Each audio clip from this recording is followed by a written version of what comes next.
Hello friends. मैं आप सब लोगों का अपने इस एजुकेशनल चैनल पे हार्दिक अभिनंदन करता हूं।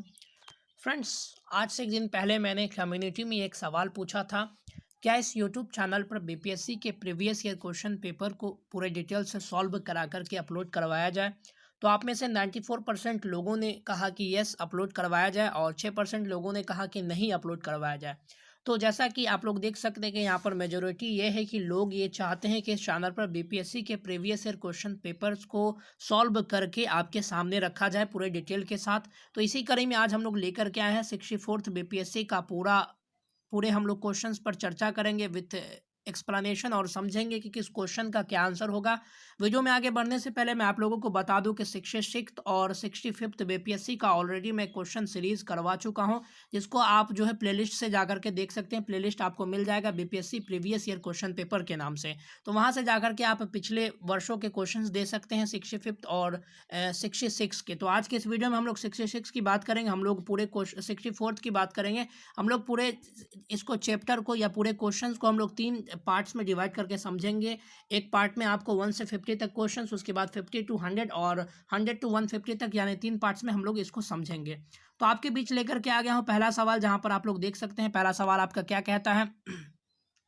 निम्न में से कौन सा देश एक स्थलबद्ध देश है। अब यहाँ पर समझिए स्थलबद्ध देश का अर्थ क्या होता है। स्थलबद्ध कहने का मतलब हुआ लैंड लॉक्ड एरिया। कहने का मतलब क्या हुआ कि जिसके चारों ओर जो है क्या है, जिसके चारों ओर जमीन हो। कहने का अर्थ क्या होता है, इसके किसी भी ओर से जो है इस देश का संपर्क जो है क्या है, इस देश का संपर्क जो है आप कह सकते हैं कि पानी के साथ नहीं हो। तो यहाँ पर आप देख सकते हैं आपके पास ऑप्शन है बेल्जियम है, हंगरी है, रोमानिया है, उसके बाद यूक्रेन है। उपयुक्त में से कोई नहीं या उपयुक्त में से एक से अधिक। तो यहाँ पर आपका राइट आंसर की अगर हम लोग बात कर लें तो यहाँ पर आपका जो इसका राइट आंसर हो जाएगा ऑप्शन नंबर बी, यानी हंगरी की अगर बात कर ले तो हंगरी जो है एक प्रकार का लैंड लॉक्ड एरिया है। अगर बेल्जियम की बात कर ले तो बेल्जियम भी एक ऐसा एरिया है कि यहाँ पर जो है उत्तरी नॉर्थ सी जो है, नॉर्थ सी से इसका संपर्क हो जाता है। तो आप कह सकते हैं कि ये आपका ये लैंड लॉक एरिया नहीं रहा। वहीं अगर हम लोग बात कर लें रोमानिया की, रोमानिया और यूक्रेन की अगर बात कर लें तो ये ब्लैक सी अर्थात जो है काला सागर से इन सब का जो है आप कह सकते हैं कि संबंध हो जाता है पानी से। तो यहाँ पर आपके इस पहले वाले क्वेश्चन का आंसर हो जाएगा ऑप्शन नंबर बी, हंगरी। चलिए बढ़ते हैं हम अपने अगले प्रश्न की ओर और देखते हैं हमारा अगला प्रश्न क्या कहता है।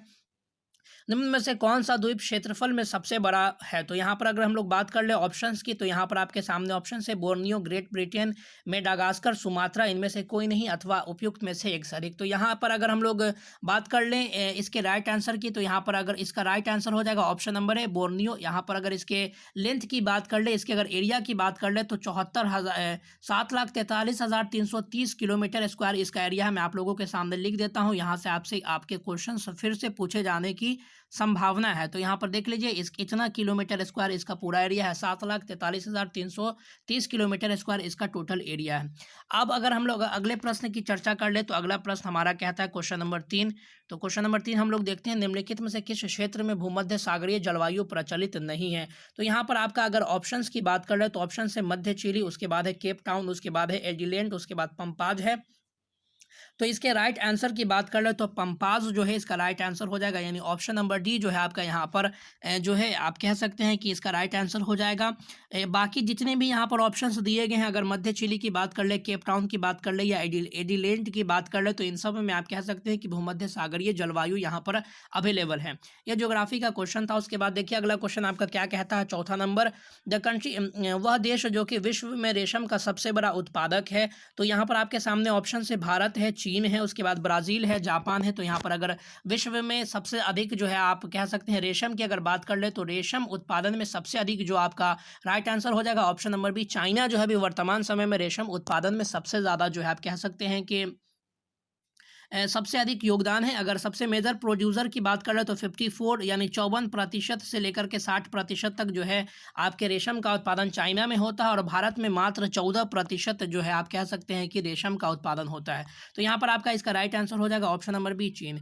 अगले प्रश्न की बात कर ले, 5वां नंबर प्रश्न। तो 5वां नंबर प्रश्न कहता है, संयुक्त राष्ट्र अमेरिका को छोड़कर विश्व के 3 देशों में से कौन सा देश कच्चे तेल का सर्वाधिक उत्पादन करता है। तो यहाँ पर अगर 5वें नंबर की अगर हम लोग बात कर ले तो 5वां नंबर पाँचवा नंबर प्रश्न का आपका राइट आंसर हो जाएगा ऑप्शन नंबर सी, सऊदी अरब। जैसा कि ये प्रश्न से आप लोग पहले ही अंडरस्टूड है, सऊदी अरब क्षेत्र जो है अपने तेल शोधन के लिए काफ़ी ज़्यादा फेमस है। तो संयुक्त अमेरिका को छोड़ करके अगर हम लोग अन्य देश की बात कर रहे हैं तो सऊदी अरब जो है इसमें इसका राइट आंसर हो जाएगा। तो ऑप्शन नंबर सी जो है इसका राइट आंसर हो गया। उसके बाद अगले प्रश्न की अगर चर्चा करें तो अगला प्रश्न हमारा कहता है निम्न में से कौन सा मेघालय पठार का अंश नहीं है। तो यहाँ पर हम लोग बात कर ले तो यहाँ पर आपका क्वेश्चन नंबर 6 का आपका जो है आप कह सकते हैं, तो क्वेश्चन नंबर 6 का आपका राइट आंसर हो जाएगा भुवन पहाड़ी। तो यहाँ पर इसका राइट आंसर है ऑप्शन नंबर ए। इसके अगर बात कर ले अगले प्रश्न की, तो अगला प्रश्न हमारा कहता है 7वां नंबर का वह दर्रा जो कि सर्वाधिक ऊंचाई में अवस्थित है। तो यहाँ पर 7वें नंबर प्रश्न का आपका राइट आंसर हो जाएगा। तो यहाँ पर 7वें नंबर प्रश्न की अगर बात कर ले तो यहाँ पर जो भी ऑप्शन है जोरजिला, रोहतांग, नाथुला, खैबर, तो यहाँ पर इसका राइट आंसर हो जाएगा ऑप्शन नंबर ये उपयुक्त में से कोई नहीं अथवा एक से अधिक। तो यहाँ पर देख लीजिए इसके अगर राइट आंसर की बात कर ले तो आप लोग एक जानते होंगे यहाँ पर कौन सा, तो माना पास करके, यानी माना जो है आप कह सकते हैं माना दर्रा करके एक दर्रा है जो कि हिमालय पर मौजूद है। ये है आपके इंडिया और तिब्बत के बॉर्डर पर ये मौजूद है, जिसकी अगर ऊंचाई की बात कर ले तो 5545 मीटर इसकी ऊंचाई है, जिस वजह से यहाँ पर इसका राइट आंसर हो जाएगा ऑप्शन नंबर ए। चलिए बात करते हैं अगले प्रश्न की और 8वां नंबर प्रश्न हमारा कहता है करेवास मृत्तिका जो कि जाफरान केसर का एक स्थानीय प्रकार के उत्पादन के लिए उपयोगी पाई जाती है। तो यहाँ पर आपकी अगर 8वें नंबर प्रश्न की बात कर ले तो इसका आपका राइट आंसर हो जाएगा ऑप्शन नंबर ए, यानी कश्मीर हिमालय में जो है इस प्रकार के चीज़ों का उत्पादन किया जाता है जो कि करेवास मृत्तिका से संबंधित है। उसके बाद बात कर ले अगले प्रश्न की ओर, तो अगला प्रश्न हमारा देखते हैं, हमारा अगला पेज में अगला प्रश्न देखते हैं वो हमारा अगला प्रश्न क्या कहता है। अगला प्रश्न हमारा कहता है 2011 की जनगणना के अनुसार भारत की कुल जनसंख्या में नगरीय जनसंख्या का प्रतिशत था लगभग। तो यहाँ पर आपके इसके अगर राइट आंसर की बात कर ले तो यहाँ पर नगरीय जनसंख्या का जो प्रतिशत है वो 31% जो है 30 यानी 31.2% जो है इसकी नगरीय जनसंख्या का प्रतिशत है। तो यहाँ पर एग्जैक्ट तो नहीं लेकिन 31% है, तो आप लोग इसको मार्क कर सकते हैं। तो ऑप्शन नंबर बी जो है इसका राइट आंसर हो जाएगा। उसके बाद है भारत सरकार के नीति अर्थात नीति आयोग जो कि आर्थिक नीति निर्धारण का चिंतन समूह अर्थात थिंक टैंक में नीति का पूर्ण स्वरूप क्या है। यानी आपसे सिंपल शब्दों में अगर कह ले तो नीति का आपसे पूरा फुल फॉर्म पूछ रहा है। तो यहाँ पर देखिए नीति का जो यहाँ पर आपका राइट आंसर हो जाएगा तो national institution for transforming India, यानी ऑप्शन नंबर बी जो है इसका राइट आंसर हो जाएगा। तो यहाँ पर आपका ऑप्शन नंबर बी जो है सही है, इसमें एक्सप्लेनेशन कुछ खास किया नहीं जा सकता है। उसके बाद है आज़ादी के बाद भाषा के आधार पर भारत के राज्यों का पुनर्गठन किस वर्ष में हुआ था।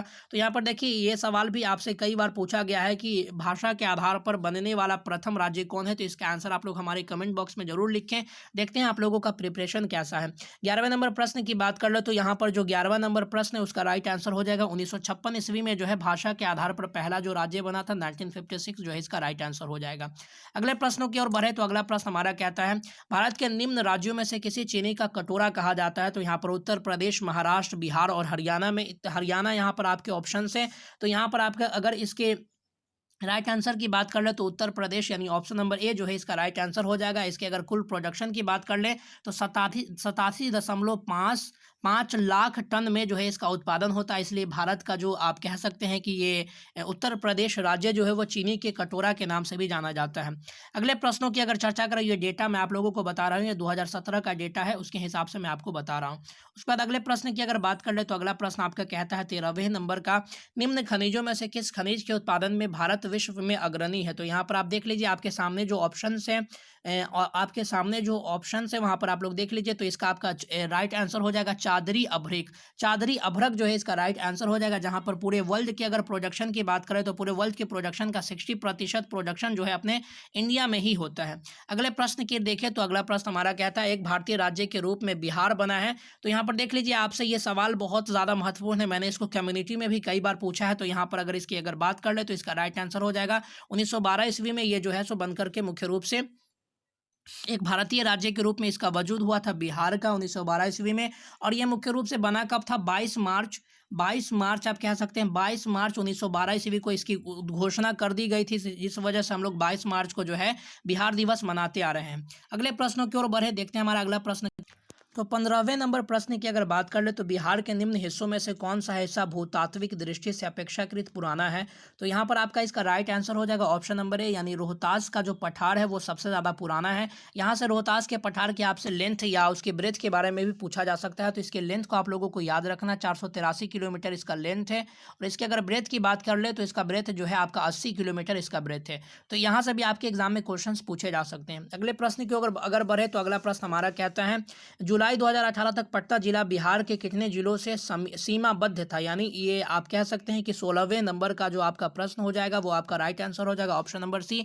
यानी 2018 में ये जो है मुख्य रूप से 9 जिलों से ये संबंध था। आप कह सकते हैं कि ऑप्शन सी जो है इसका राइट आंसर हो जाएगा। वो जिले भी आपको याद रखने हैं, एक तो आपका भोजपुर हो जाएगा, दूसरा अरवल हो जाएगा, तीसरा जहानाबाद, चौथा नालंदा, पांचवा लखीसराय, छठा बेगूसराय, सातवां समस्तीपुर, आठवां वैशाली और नौवां जो है आपका छपरा हो जाएगा। यहाँ से भी आपके एग्जाम में क्वेश्चंस पूछ सकते हैं। उसके बाद बात कर ले अगले प्रश्न की ओर, तो अगला प्रश्न हमारा कहता है बिहार का अधिकांश क्षेत्र आच्छादित है। तो यहाँ पर आप लोग अगर बात कर लें इसके अगर इसके राइट आंसर के बारे में, तो 17 नंबर प्रश्न का आपका राइट आंसर हो जाएगा कछारी मिट्टी से जो है ये आप कह सकते हैं कि आच्छादित है। तो यहाँ पर आपका इसका राइट आंसर हो जाएगा ऑप्शन नंबर बी।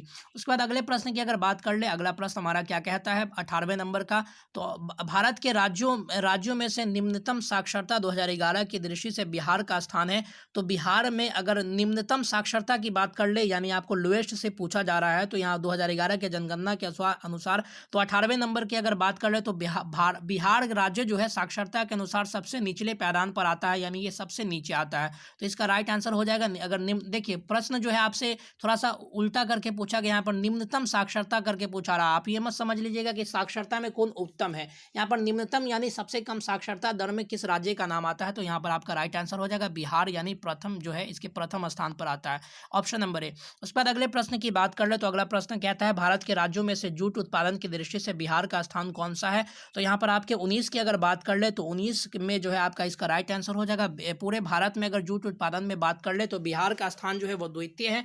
अब आपके दिमाग में यह सवाल होता है कि जो है जूट प्रोडक्शन में और कौन कौन से राज्य है? तो यहाँ पर आप देख लीजिए वेस्ट बंगाल जो कि सबसे प्रथम स्थान रखता है, वेस्ट बंगाल यानी आप कह सकते हैं पश्चिम बंगाल जो है सबसे प्रथम स्थान रखता है। इसके अलावा आप कह सकते हैं उत्तर प्रदेश, उड़ीसा, असम, इन सब क्षेत्रों में भी जो है आपका जूट का उत्पादन किया जाता है। 20वें नंबर प्रश्न की अगर चर्चा कर ले तो 20वां नंबर प्रश्न हमारा कहता है बिहार में किस प्रकार के उद्योगों का प्रत्याशा एवं संभावनाएं हैं? तो यहाँ पर आप देख लीजिए जो भी यहाँ पर ऑप्शंस दिए गए हैं, तो यहाँ पर आप कह सकते हैं कि जो है इसका राइट आंसर हो जाएगा कृषि आधारित उद्योग की यहाँ पर जो है संभावना व्यक्त की जा सकती है, क्योंकि बिहार में अधिकतर जगहों पर कृषि की जाती है और यहाँ पर किसी भी विशेष प्रकार का संसाधन मौजूद नहीं है जो कि खनिज संसाधन हो। तो आप कृषि आधारित उद्योग की यहाँ पर संभावना व्यक्त की जा सकती है। तो इसका आपका राइट आंसर हो जाएगा ऑप्शन नंबर डी। अगले प्रश्न की ओर बढ़े, देखते हैं हमारा अगला प्रश्न क्या कहता है। सर्वोच्च न्यायालय का न्यायाधीश अपने पद से त्यागपत्र किसको लिख करके देता है? तो यहाँ पर आपके 21वें नंबर का जो है आपका राइट आंसर हो जाएगा। देखिए यहाँ पर देखिए इनकी नियुक्ति भी की जाती है राष्ट्रपति के द्वारा, और ये त्यागपत्र भी किसको देगा? तो ये त्यागपत्र भी अपने राष्ट्रपति को ही देगा। अब ये बात आता है कि ये किस आर्टिकल में इसको मेंशन किया गया है। तो आर्टिकल 124 सेक्शन 4 के तहत इसको जो है मेंशन किया गया है। तो यहाँ से आप इसको लिखते चले ताकि आपके एग्जाम में यहाँ से सुविधा हो सके। अगले प्रश्न की चर्चा करें तो पिछड़ी जाति आयोग के प्रथम सभापति कौन थे? तो यहाँ पर आपके 22वें नंबर प्रश्न की अगर बात कर लें तो 22वें नंबर प्रश्न का आपका राइट आंसर हो जाएगा ऑप्शन नंबर बी, यानी काका साहेब कालेकर। यहाँ पर जो है इसका तो यहाँ पर अगर हम लोग 22वें नंबर अगर प्रश्न की बात कर ले तो इसका आपका राइट आंसर हो जाएगा ऑप्शन नंबर बी, काका साहेब कालेकर, यानी ऑप्शन नंबर बी जो है आपका राइट आंसर हो जाएगा।